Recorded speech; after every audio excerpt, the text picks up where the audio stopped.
नमस्कार, खबर मध्य प्रदेश छत्तीसगढ़ देख रहे हैं आप। मैं हूं आपके साथ संदीप निरंजन सरकार। छत्तीसगढ़ में बीजेपी के प्रभारी ओम माथुर के दौरे को लेकर सीएम भूपेश बघेल ने तंज कसा है। सीएम भूपेश बघेल ने कहा कि 15 सालों तक बीजेपी ने आदिवासियों को नक्सली बताकर जेल में ठोस दिया, उनके सीने में गोलियां उतार दी है और अब जब आगे की बात हो रही है तो आदिवासियों की जमीन भी छीनी गई, उनको नहीं भूलेंगे। सीएम भूपेश बघेल ने कहा कि आदिवासियों को अशिक्षा के दरवाजे में धकेल दिया गया है, सारे स्कूल बंद करवा दिए गए हैं, उसको आदिवासी लोग नहीं भूलेंगे।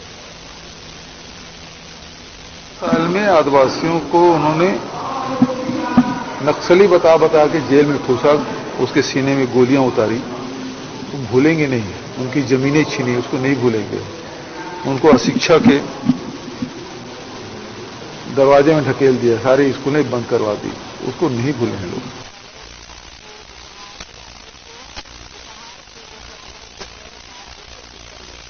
भेंट मुलाकात करने के लिए रवाना हो गए हैं। रवाना होने से पहले सीएम ने कहा कि 10 तारीख को कर्नाटक जाएंगे, वहां कांग्रेस नेता राहुल गांधी के साथ रहना होगा। तो वहीं प्रियंका गांधी के बस्तर दौरे को लेकर उन्होंने कहा कि 13 अप्रैल को प्रियंका गांधी का समय मिला है, वे बस्तर आएंगी। यहां महिला सशक्तिकरण पर आधारित मातृशक्ति सम्मेलन में वे शिरकत करेंगी।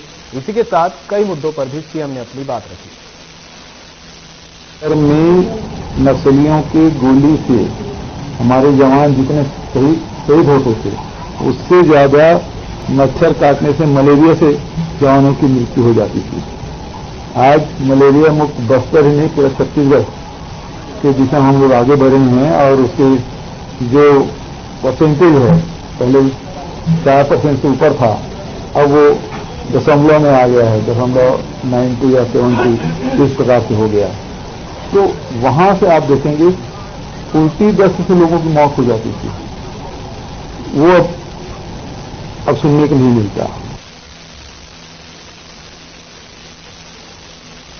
मुख्यमंत्री भूपेश बघेल पुलिस से ग्राउंड हेलीपैड रायपुर से दुर्ग जिले के लिए रवाना हुए। मुख्यमंत्री भूपेश बघेल दुर्ग के दीपक नगर में स्वामी आत्मानंद उत्कृष्ट अंग्रेजी माध्यम स्कूल का लोकार्पण करेंगे और गंजपारा में सती चौरा मंदिर में दर्शन भी करेंगे। सीएम दुर्ग शहर विधानसभा क्षेत्र के गंज मंडी में भेंट मुलाकात कार्यक्रम में भी शामिल होंगे। वहीं सीएम सर्किट हाउस दुर्ग में शाम 5 बजे विभिन्न प्रतिनिधि मंडलों से भेंट करेंगे और शाम 6:30 बजे समीक्षा बैठक में शामिल होंगे।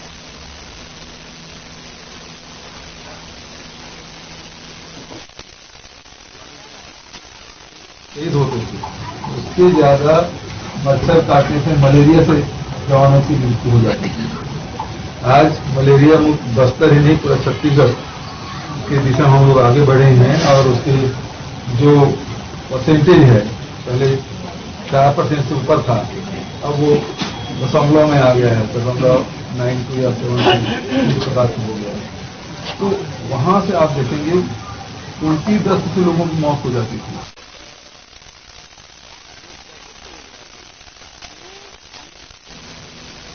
सीएम भूपेश बघेल ने नेता प्रतिपक्ष नारायण चंदेल को पत्र लिखा। सीएम भूपेश बघेल ने 11 बिंदु लिखकर कहा कि उम्मीद है कि इन मांगों की पूर्ति के लिए आप पीएम मोदी से अनुरोध करेंगे। सीएम ने कटाक्ष करते हुए कहा कि राज्य सरकार ने केंद्र से निरंतर अनुरोध किया है, पीएम से लेकर केंद्रीय मंत्री तक से गुहार लगाई। अब जब विधानसभा चुनाव आए हैं तो बीजेपी लोगों को राज्य के नागरिकों के हितों की याद आई है। सीएम ने पत्र के जरिए कहा कि राजनीतिक मतभेदों के बाद भी राज्य हित को सर्वोपरि रखते हुए बीजेपी विधायक दल पीएम मोदी से जीएसटी क्षतिपूर्ति, नगरनाल स्टील प्लांट और जनगणना समेत कई मुद्दों पर चर्चा करने की उन्होंने बात कही है।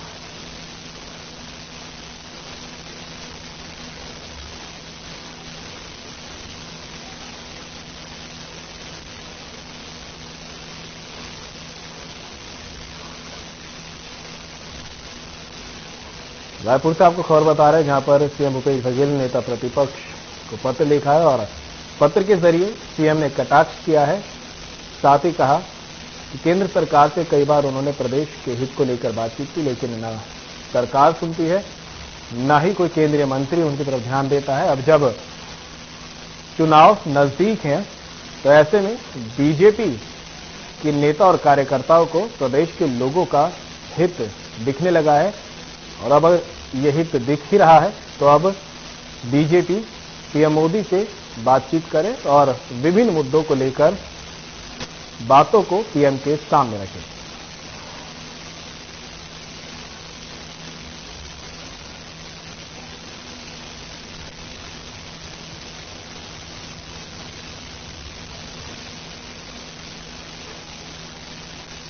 रायपुर से आपको खबर बता रहे जहां पर सीएम भूपेश बघेल ने नेता प्रतिपक्ष को पत्र लिखा और कटाक्ष करते हुए कहा है कि जो मांगे हमने बोली है वे पीएम के समक्ष अब बीजेपी के नेता रखे, क्योंकि जिस तरह से विधानसभा चुनाव नजदीक आ रहे हैं वैसे में अब बीजेपी के लोगों को जनता का हित भी समझ में आने लगा है। 13 अप्रैल को प्रियंका गांधी का छत्तीसगढ़ में आगमन हो रहा है। कहा जाता है कि छत्तीसगढ़ में सरकार का चयन बस्तर क्षेत्र से ही तय होता है। कांग्रेस ने आगामी चुनाव के लिए अब कमर भी कस ली है। वहीं छत्तीसगढ़ कांग्रेस संगठन में बदलाव के चर्चे भी तेज हो गए हैं। इस पर पीसीसी अध्यक्ष बदलाव को लेकर उन्होंने हमारे संवाददाता चित्रा पटेल ने पीसीसी अध्यक्ष मोहन मरकाम से सीधी चर्चा की है। देखिए रिपोर्ट। 2023 की विधानसभा नजदीक है, इसको लेकर जो है चाहे वो भाजपा हो या कांग्रेस या आप पार्टी, सभी अपने अपने तरीके से चुनावी तैयारी शुरू कर दिए हैं। पार्टी भी अपने तैयारी शुरू कर दी है। 13 तारीख को प्रियंका गांधी आ रही है, क्या तैयारी इसको लेकर चर्चा की? अखिल भारतीय कांग्रेस कमेटी के महासचिव आदरणीय प्रियंका गांधी जी बस्तर संभावित दौरा कार्यक्रम बन रहा है। महिला कांग्रेस के महिला सम्मेलन में भाग लेंगी और बस्तर में जबरदस्त उत्साह है। संगठन स्तर पर प्रदेश कांग्रेस कमेटी ने 3 महामंत्रियों को वहां की व्यवस्थाओं को देखने के लिए जिम्मेदारी दी गई है। जबरदस्त उत्साह है। बस्तर में पहली बार आदरणीय प्रियंका गांधी जी आएंगी तो सत्ता संगठन के लोग भी उसमें भाग लेंगे। हमें लगता है कि जबरदस्त उत्साह देखने को मिल रहा है और हमें उम्मीद है बस्तर के जनता आदरणीय प्रियंका गांधी को हम स्वागत करेंगे और महिलाओं को संबोधित करेंगे और महिलाओं को दिशा निर्देश भी देंगे। जब बस्तर को ही क्यों चुना है आप लोगों ने? नहीं, देखिए, बस्तर के विकास के लिए, बस्तर में महिलाओं के विकास के लिए हमारी सरकार, कांग्रेस की सरकार लगातार काम कर रही। महिलाओं का स्व सहायता समूह के माध्यम से आत्मनिर्भर बन रहे हैं। तो हमें उम्मीद है कि बस्तर की जनता का लाभ वहाँ की हमारी सरकार की नीतियों से मिल रहा है। इसीलिए अक्सर कहा जाता है बस्तर के रास्ते से ही सत्ता तक पहुँचा जाता है। बस्तर में हम 12 विधायक हैं। आने वाले 2023 के चुनाव में बस्तर से ज्यादा विधायक जीते, हमारी तैयारी है। कांग्रेस के संगठन में एक हलचल है और पीसीसी अध्यक्ष चेंज होने को लेकर जो है कुछ विधायक दिल्ली भी गए थे, आपको क्या लगता है? देखिए, ये तो हाईकमान के ऊपर निर्भर करता है। हाईकमान किसको बनाना चाहता है, नहीं बनाना चाहता है। हाईकमान ने मुझे जिम्मेदारियां दी थी, 4 साल मेरा कार्यकाल भी हो गया है। हम संगठन स्तर पर आगे की चुनाव की तैयारियां शुरू कर देते हैं। संगठन का सतत चलने वाली प्रक्रिया होती है। बाकी हाईकमान का जो भी निर्देश होगा हमको सबको स्वीकार में आपको बड़ी जिम्मेदारी मिल सकती है। अब देखो, ये तो हाईकमान के ऊपर निर्भर करता है। बड़ी जिम्मेदारी प्रदेश अध्यक्ष का क्या है, एक तो बड़ी जिम्मेदारी है। बड़ी जिम्मेदारी तो मैं निभा ही रहा हूँ। तो हम अभी चर्चा कर रहे थे पीसीसी अध्यक्ष मोहन मरकाम, इन्होंने कहा कि पार्टी ने एक बड़ी जिम्मेदारी दी है पीसीसी अध्यक्ष की, उसको मैं निभा रहा हूं और संगठन में परिवर्तन होते ही रहता है। आने वाली है प्रियंका गांधी, इसको लेकर जो है पार्टी तैयारी में जुट चुकी है। कैमरामैन के साथ मैं चित्रा पटेल, आर्या न्यूज रायपुर। कवर्धा में पंडरिया में ब्लॉक कांग्रेस कमेटी के कार्यकर्ताओं ने प्रेस कॉन्फ्रेंस की, जिसमें उन्होंने कहा कि भारत जैसे लोकतांत्रिक देश में आम जनता की लड़ाई लड़ रहे राहुल गांधी की संसद सदस्यता को रद्द कर दिया गया। कार्यकर्ताओं ने कहा कि कांग्रेस नेता राहुल गांधी के आवास को खाली करवा दिया गया है। ब्लॉक कांग्रेस कमेटी अध्यक्ष नवीन जायसवाल ने कहा कि कांग्रेस नेता राहुल गांधी, जिनके पूरे परिवार ने देश की स्वतंत्रता की लड़ाई में अपना अहम योगदान दिया, देश की एकता और अखंडता के लिए अपने प्राण तक न्यौछावर कर दिए, ऐसे परिवार पर तरह तरह के झूठे आरोप लगाए जा रहे हैं, क्योंकि राहुल गांधी ने पीएम मोदी के करीबी अडानी के भ्रष्टाचार को उजागर किया।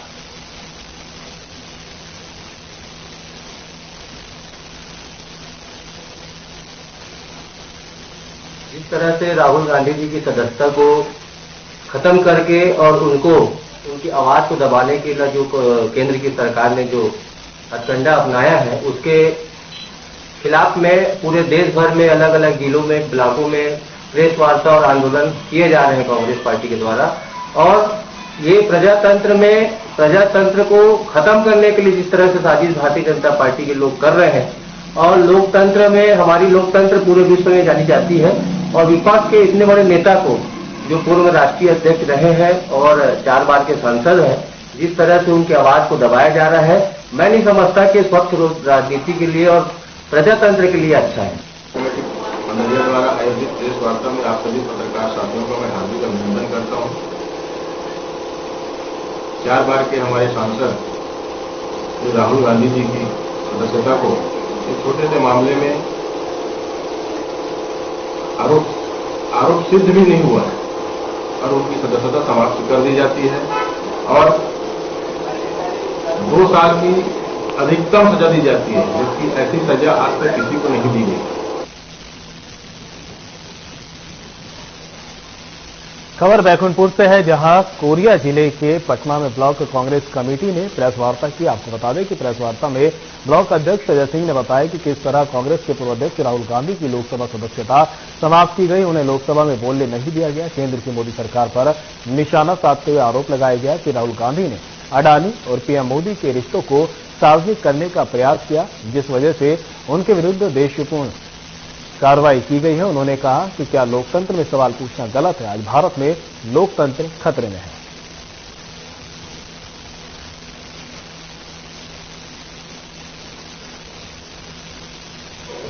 जो मोदी सरकार की तानाशाही चल रही है, जिसमें हमारे पूर्व राष्ट्रीय अध्यक्ष आदरणीय राहुल गांधी जी की लोकसभा की सदस्यता समाप्त की गई है, जो लोकतांत्रिक प्रक्रिया की हत्या की जा रही है, उसके खिलाफ ये प्रेस वार्ता ब्लॉक कांग्रेस कमेटी छत्तीसगढ़ के सभी अध्यक्षों और वरिष्ठ जनों के साथ मिलकर किया जा रहा है। और जो दिल्ली की सरकार है, मोदी सरकार, वो राहुल गांधी और कांग्रेस से डरती है। देखिए, प्रदेश कांग्रेस कमेटी द्वारा निर्देश प्राप्त हुआ था और जिला स्तर पर हमारी प्रेस वार्ताएं हो चुकी हैं, जिसमें प्रदेश स्तर से पदाधिकारी आए थे। कोरिया जिला में भी आदरणीय सफी खान जी आए थे।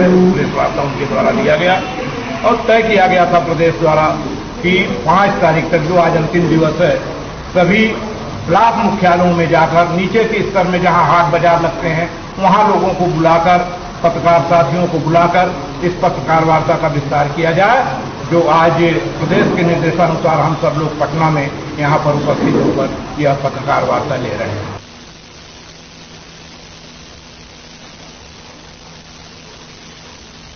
और रायपुर से इस वक्त की बड़ी खबर सामने आ रही है। नितिन नवीन का सरकार परिवार सीएम के राम राज्य वाले बयान पर निशाना। रावण राज से भी बुरा सीएम भूपेश का राज। रावण तो प्रजा के लिए कुछ अच्छे काम भी करते थे, प्रदेश सरकार ने जनता के लिए कुछ नहीं किया।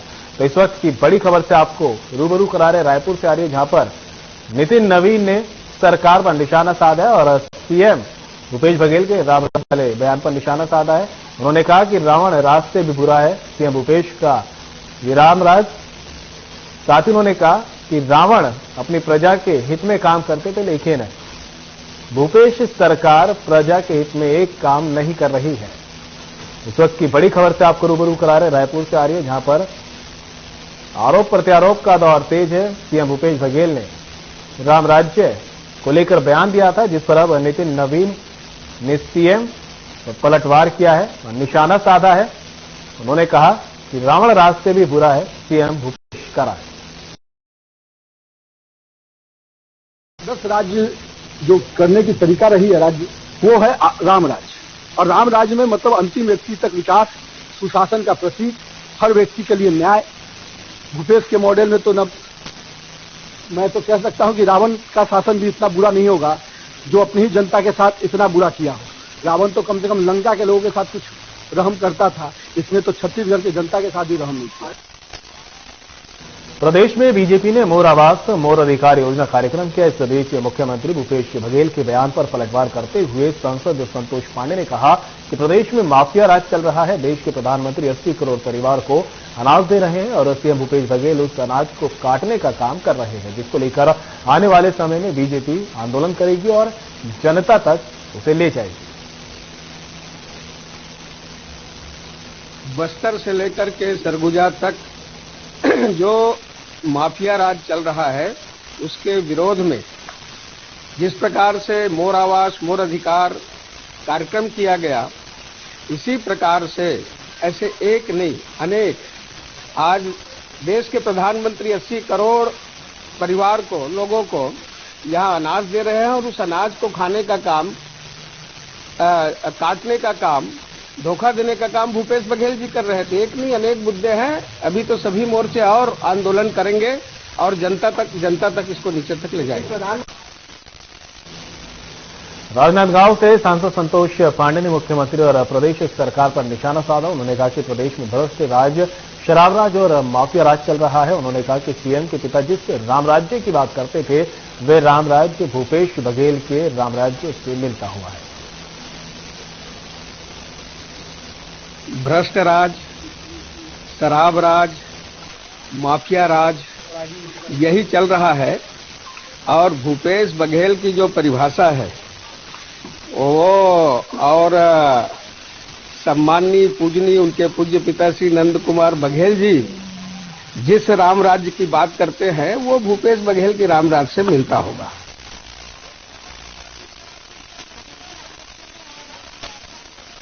छिंदवाड़ा में एसपी विनायक वर्मा के कुशल निर्देशन और त्वरित कार्रवाई के चलते पिछले दिनों जिले के नरसिंहपुर रोड पर हुई लूट की वारदात के 3 आरोपियों को पुलिस ने 24 घंटे के अंदर ही गिरफ्तार कर लिया है, जबकि चौथा आरोपी अभी फरार बताया जा रहा है। मामले पर एसपी विनायक वर्मा ने जानकारी देते हुए बताया कि अज्ञात लुटेरों ने योजनाबद्ध तरीके से ठेकेदार रंजीत चटर्जी को साइट दिखाने के पाटकी और सोने की चैन, मोबाइल, नकदी और ये आरोपी पुलिस की गिरफ्त में, बाकी की तलाश।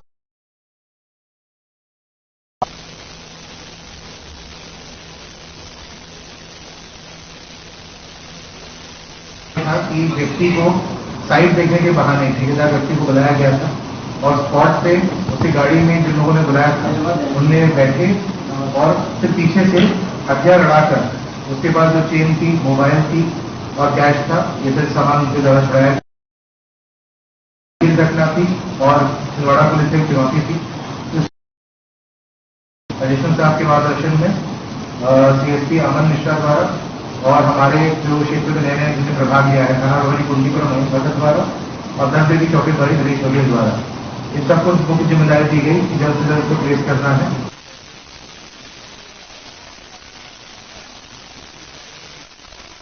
खबर छिंदवाड़ा से है, जहां अमरवाड़ा विधानसभा युवा नेता विनय भारती की उपस्थिति में ऐतिहासिक विशाल भंडारे का आयोजन किया गया। हर वर्ष की तरह इस वर्ष भी हरई के पास स्थित लाखों लोगों की आस्था का केंद्र है कोकन पाठ झंडा में विराजमान मां शेरावाली के दरबार में पंचमी के दिन 501 मनोकामना कलश स्थापना की गई और बड़े ही धूमधाम के साथ जवारे विसर्जन और पूजन पाठ और विशाल किया गया। ऐतिहासिक विसर्जन कार्यक्रम में दूर दराज से आए सैकड़ों गांवों के लगभग 20 से 25 हजार भक्तगण शामिल। भीड़भाड़ और सुरक्षा व्यवस्था को देखते हुए पुलिस प्रशासन की ओर से उत्तम व्यवस्था की गई थी। आदिवासी प्रकोष्ठ के कार्यवाही विशाल भंडारा कराया गया और भारती की ओर से मां शेरावाली के दरबार में पहुंचकर पूजन पाठ किया गया।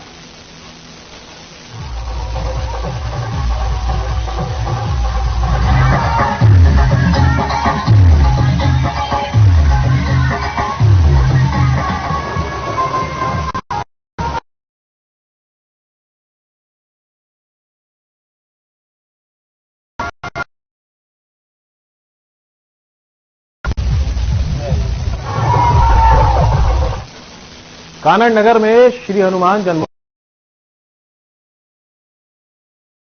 मंदिर में शिवपाड़ी स्थित हनुमान मंदिर पर विशेष श्रृंगार किया गया, साथ ही प्रसादी का वितरण किया गया। खेड़ापति हनुमान मंदिर पर विशेष पूजा अर्चना करने के बाद भजन का आयोजन किया गया और कन्या भोज का भी आयोजन इस दौरान किया गया। वहीं राम मंदिर कन्याशाला के पास कन्या भोज का आयोजन किया गया। बता दें कि हनुमान जन्मोत्सव के मौके पर जिले में ऐसा कोई मंदिर नहीं था जिसकी शोभा अद्भुत और असीम ना हो।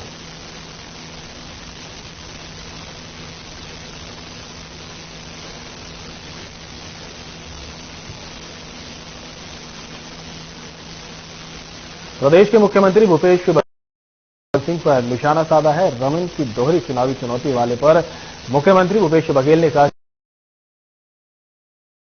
दी गई है, क्या उनके नेतृत्व में चुनाव लड़ेंगे? पहले ये तो बता दें कि उनको जिम्मेदारी मिली क्या है, जो वो चिंता व्यक्त।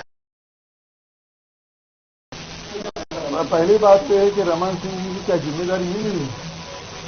उसकी पार्टी ने उसको जिम्मेदारी दी है कि उसके नेतृत्व में लड़ा जाएगा नहीं लड़ा जाएगा, ये पता है। ठीक है, थैंक यू।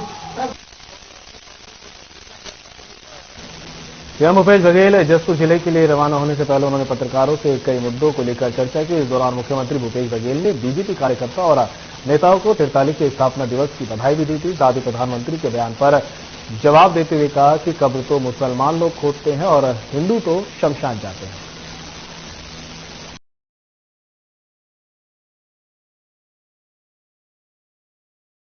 आज ही दिन भारतीय जनता पार्टी का अस्थि का संभवतः बना, उनको मैं शुभकामना देता हूं। लेकिन जो अटल जी और आडवाणी जी के जो भारतीय जनता पार्टी है, भारतीय जनता पार्टी के लोग खुद कहते हैं तो रास्ता से भटक चुकी है। कितने लोग हैं जो भारतीय जनता पार्टी में या घर बैठ गए हैं या पार्टी छोड़ चुके हैं, जिन लोगों ने स्थापना की थी। फिलहाल बुलेटिन में इतना ही, दीजिए इजाजत, नमस्कार।